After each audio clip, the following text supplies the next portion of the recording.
Hello everyone. So I just read an article by James Hibbert of Entertainment Weekly titled Emilia Clarke on Game of Thrones Finale's Shock Twist. I Stand by Daenerys.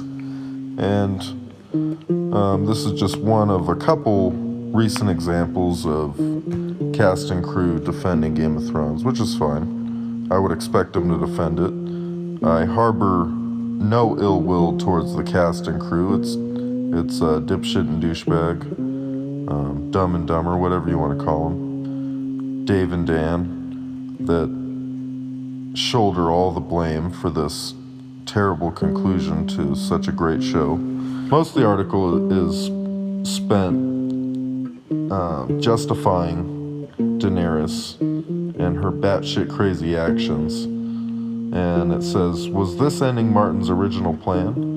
The author told showrunners David Benioff and Dan Weiss the intended conclusion to his unfinished novels years ago, but since then, the HBO version has made several narrative detours. The showrunners are not giving interviews about episode 6 and told Entertainment Weekly they plan to spend the finale offline, drunk and far away from the internet, as Benioff put it. That's pretty smart, guys. I guess you knew what a turd blossom this was. Regardless of the final season's narrative origin, the Thrones writers have planned Dany's fate for years and have foreshadowed the dark turn in the storyline. In previous seasons, producers would sometimes ask Clarke to play a scene a bit different than what she expected for a seemingly heroic character.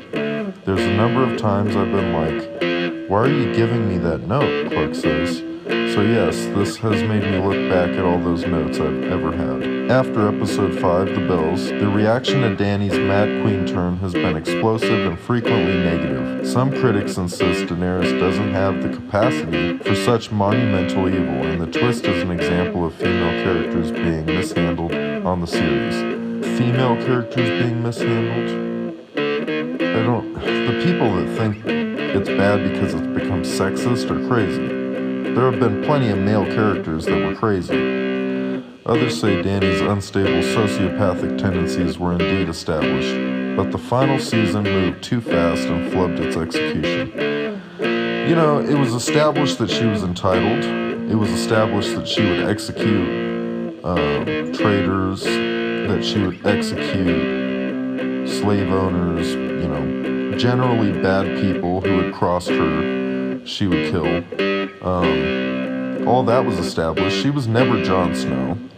She was never as virtuous as Jon Snow. She definitely kind of had her own set of ethics and morals, but when you look into that set of ethics and morals, that set of values that Daenerys was all about for 7 seasons, nowhere in there is massacring a city full of women and children after you've already won the throne, after you've already won the battle. That's the problem people have with it. It's not that she's a hard ass. You could have found other ways for her to cross the line and for Jon to have to kill her without it being that extreme. For Clarke, the final season arc required mapping out a series of turning points. Dany's attack on King's Landing might have seemed abrupt, but from the beginning of the season, Daenerys has reacted with increasing anger, desperation, and coldness to one setback after another, shifting the Mother of Dragons into new emotional territory that would ultimately lead to her destruction. The problem was these setbacks weren't enough to justify her actions. Emilia has been threading that needle beautifully this season, Cogman says. It's the hardest job anybody has on the show. She's a great actress. She did a great job. That's why I feel so bad for the cast and crew, because, great performances. But what's going on behind the performance? I mean, whenever a character makes a choice in this last season, it just doesn't make that much sense. There's a part where they compare it to World War II, which I want to get to, but Cogman says, yes, although I don't know if she's a villain, this is a tragedy, and a tragic figure, in a very Shakespearean and Greek sense. You don't know if she's a villain? Dude, how can you have a character do something like that and that character not be a villain? That's the crazy thing. Like, these weren't just the casualties of war. The war was over, and she knew it was over. There's literally no excuse. That this isn't the lesser of two evils. There's no excuse for this. No excuse. So, although I don't know if she's a villain, Cogman, what do you know, man? If he doesn't know that killing 1 million innocent people makes your character a villain. Holy shit. And I'm just gonna keep saying 1 million. I don't know how many people live in King's Landing. I'm sure it wasn't quite 1 million, but I'm hyperbolic, so get over it. Alright, so now it says, Tyrion actor Peter Dinklage says the showrunners on set compared Dany's dragon bombing of King's Landing to the US dropping nuclear bombs on Japanese cities Hiroshima and Nagasaki to decisively end World War II in 1945. That's what war is, Dinklage says. Okay, I've seen this comparison a couple times with Hiroshima and Nagasaki, and it's not a valid comparison. And there's a bunch of reasons why. If we had dropped the atomic bomb on Hiroshima and Nagasaki after they had surrendered, then it would be more of an accurate comparison. The whole idea was we dropped the bomb so we wouldn't have to invade mainland Japan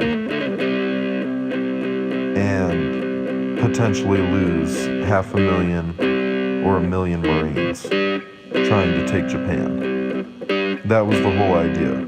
And I believe MacArthur lied to Truman, was misleading to Truman about the actual nature of Hiroshima and Nagasaki, and that he led Truman to believe they were primarily military targets and that they didn't have high civilian populations. But even that part aside, fact of the matter is, we were still at war with Japan. It's not like Japan had surrendered. At this point, the city had surrendered. She could have flown to the Red Keep and just taken out Cersei. It's not a valid comparison. And people keep making that comparison as if Dany losing it after winning the city and murdering everyone she could in the city over the span of 45 minutes or half an hour or whatever, how can you act like that's a casualty of war thing?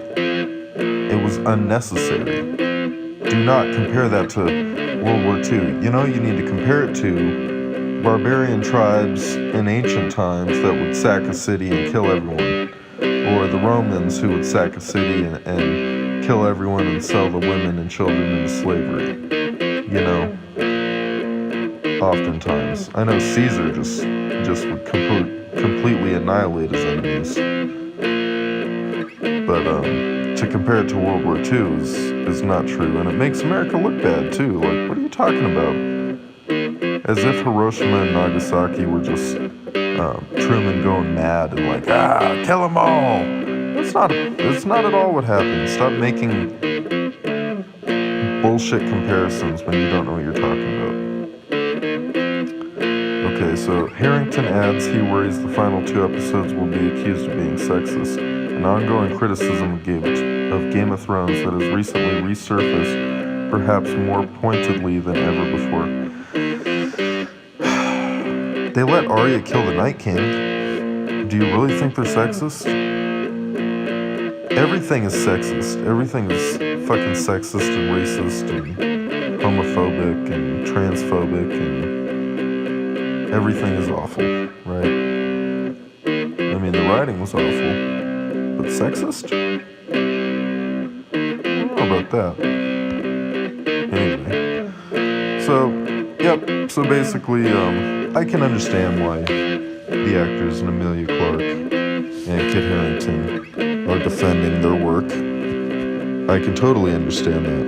And if they want to come out and call the detractors and the critics names and trolls or whatever, I really don't care. That's fine. I'm not going to hold a grudge against someone that worked their ass off and feels a little bit salty that it's not being received as well as they had hoped. I can understand where they're coming from. Ultimately, the bad guys are Dan and Dave. We thought it was Cersei. We thought it was Night King. Turns out it's Dan and Dave. D&D. The ultimate bad guys. Please like and subscribe. Thank you.